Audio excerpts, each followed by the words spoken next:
My friends, one of the most common questions I get is, what camera do I use to make my videos? And I've actually answered this question a bunch, but people keep asking it.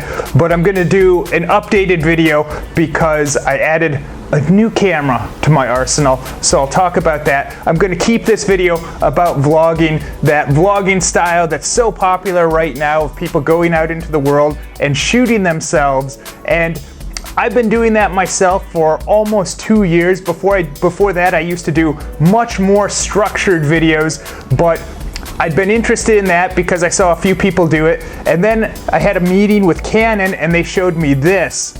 And this is a Canon Vixia Mini.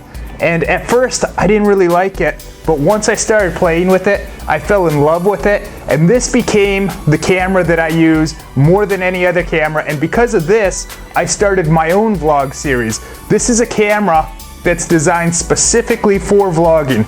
It has a screen that pops out where you can shoot someone, or more importantly, since this is about vlogging, you can turn it around and you can shoot yourself. This has a wide angle lens because it's designed for vlogging and designed specifically for self-shooting. And the thing about that is it has kind of a fisheye effect, so the footage looks a little bit like a GoPro, and that's not necessarily flattering to have on every angle because if you get too close to your face, it can distort, but it can also be a very cool effect. And really, I like to shoot using a traditional video camera like what I'm shooting this on and combine it with this.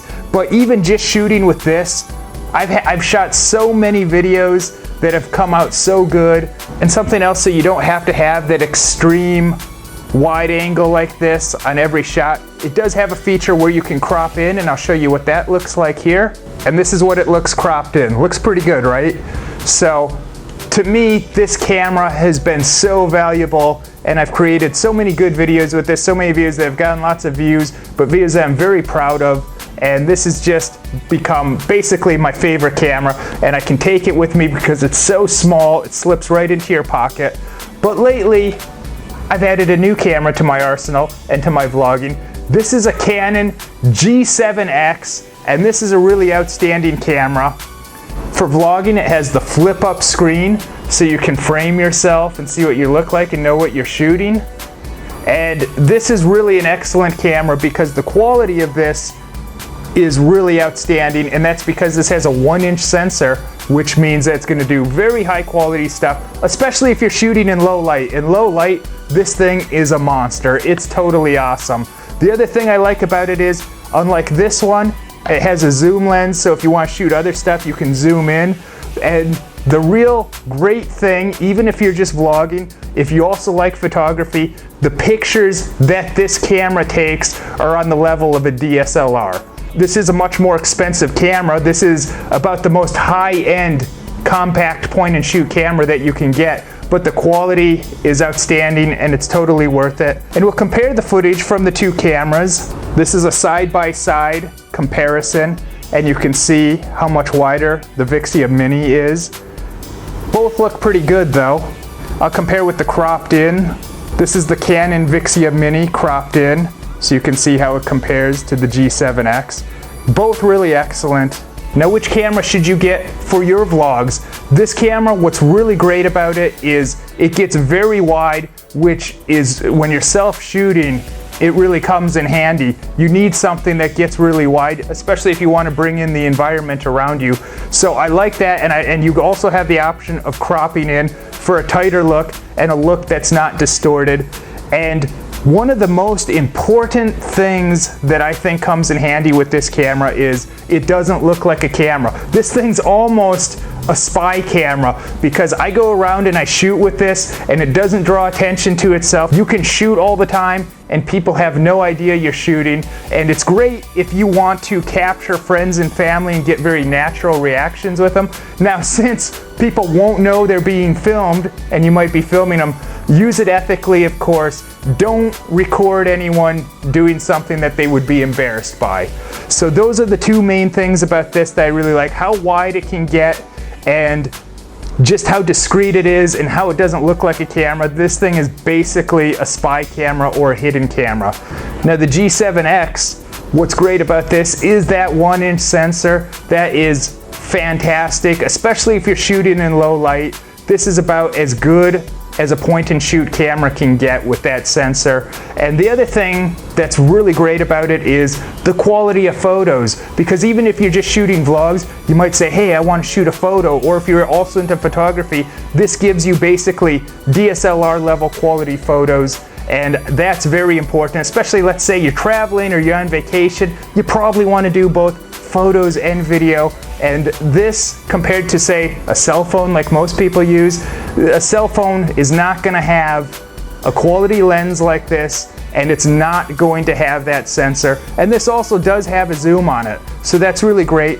One other thing that I think I should mention is the Vixia Mini, I think, is better for sound recording, and I think that's because of the placement of the microphone. On this camera, the microphone is up front. On this one, it's on top, so if you're speaking at it, I don't think it hits directly quite as much, so I think the sound quality of this one is a little bit better. But they're two different price points. This one is about $300 US, and this one is almost double. But which one should you get? Lately, I've been carrying both of them, and I use them whichever situation I'm in, depending on what's most appropriate. I might use this if I need to get wide, or if I need to shoot something very discreet. If I'm in low light, or something like that, and I really want that super high quality, I go with this one. So this one I own. This one's actually a loaner, and I'm not going to have it forever. But which camera should you get? It depends on what's most important to you. Do you need to shoot discreet? Do you need to record people and get natural reactions where they don't know they're being recorded? Like I said, use it ethically.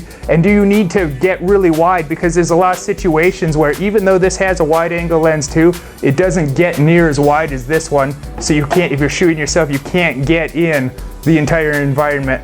So I use them both, but depending on the circumstances. That's why it's great that they're so small. I can slip one in one pocket, slip the other in the other pocket, and then just pull out whichever one's most appropriate for whatever situation I'm in. Issues with this one that some people have noted is the autofocus. Some people think it can be a bit wonky. It does take some getting used to, but you can get really great shallow depth of field. And what is that? Basically, let's say you can get the foreground in focus and then the background completely out of focus and blurry, so you get a really nice, pleasing shot, especially for portrait type stuff. This one does deep focus, meaning everything will be in focus, and that's not bad either. It's just a different type of look. So which one should you get? Hopefully you're someone that's in a position where you can go out and get both of them, if you take your vlogging very seriously, I suppose, and you have the means. But which one you're going to want to get, it depends on you. This one is almost half the price, and it's a great camera. And this one is more expensive, but this is a top of the line point and shoot, and also does outstanding photos. You pretty much don't really need a DSLR if you're going to use this. The only thing that I wish was different about this, I wish it had a mic input. Then it would be pretty much the perfect camera. Like you can see, I'm wearing a microphone here, shooting this so you can hear my voice very good. But they're both really excellent cameras if you're a vlogger. So the most important thing to keep in mind though is it's not just about the camera you're using. You gotta know how to use the camera and know how to do photography. If you're not good at photography, it doesn't matter what kind of camera you're using.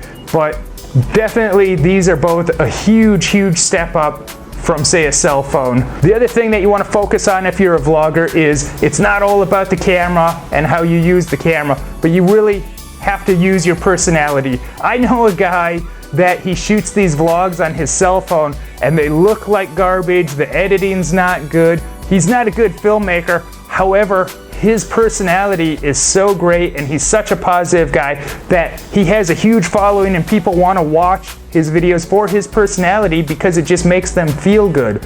So keep that in mind. Get the best camera that you can afford, whatever that is, and then work on learning how to use that camera, and then work on yourself, and you're set to go. So have a good time vlogging, my friends. To see what the footage looks like from these cameras in the real world, check out my recent vlogs.